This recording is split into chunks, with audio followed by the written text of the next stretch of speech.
back.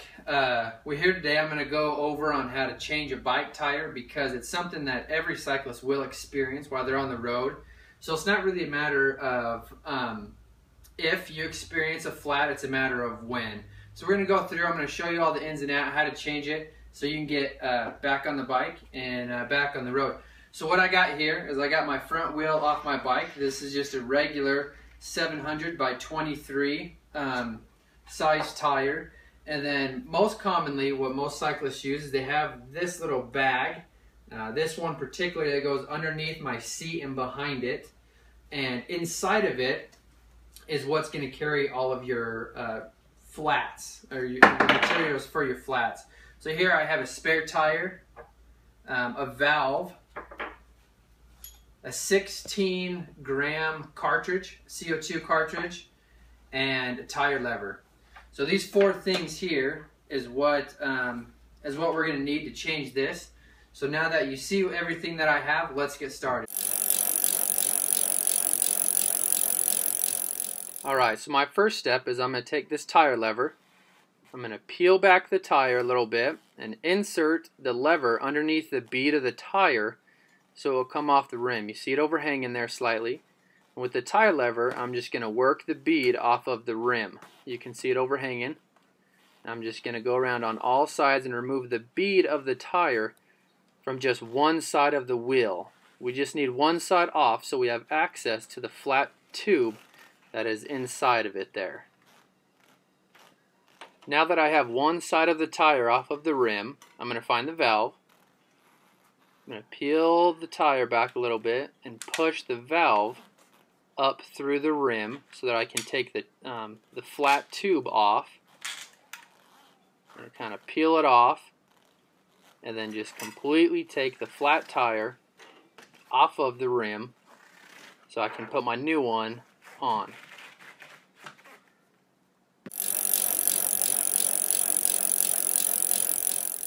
First, let's check the outside of the tire all the way around and make sure there's no debris in there.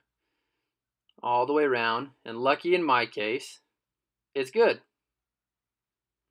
So next, I'm going to peel back the tire and I'm going to put my thumb inside. And I'm going to feel all the way around for any debris or anything sharp. If there was anything sharp still in my tire, if I were to put a tube in there and inflate it, it's just going to pop again and I'm going to be in the same scenario. But again, I'm lucky and it's good.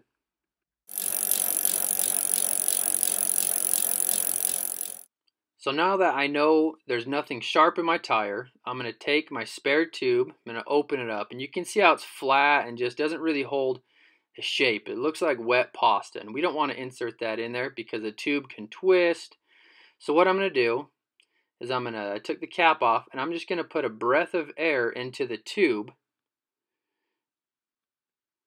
so that when I go to put it in there, it'll have the shape that a tube is supposed to have, and I know it's not going to twist.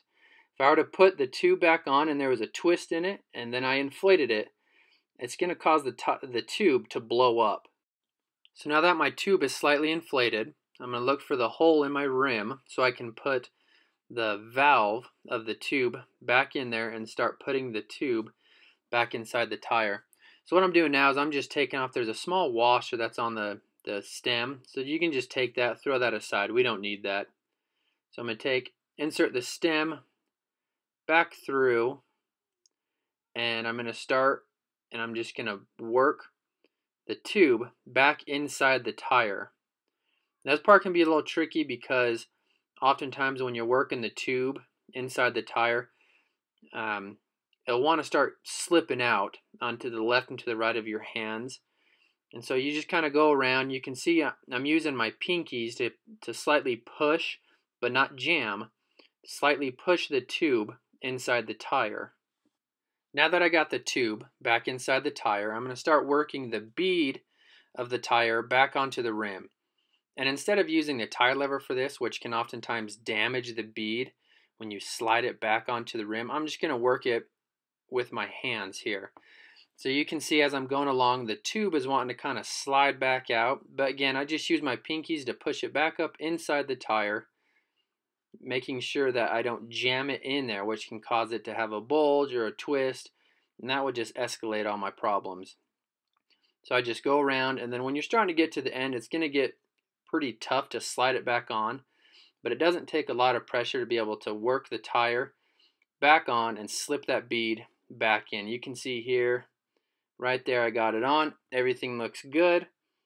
Now the tire is ready for inflation. So my first step here is I'm going to take this valve, I'm going to put it on the stem of the tube, making sure that it's seated deep inside, no air will leak out. And then I'm going to take the 16-gram cartridge, and how this works is you're going to screw it all the way in. There's a small pin that will puncture the cartridge, but it won't let any air out. So screw it all the way in, turn it a quarter of a turn back out, and it's going to inflate. And you see it holds itself there. Once it's done inflating, take the cartridge out, and your tire is inflated. And lastly, make sure to screw the valve shut so no air escapes.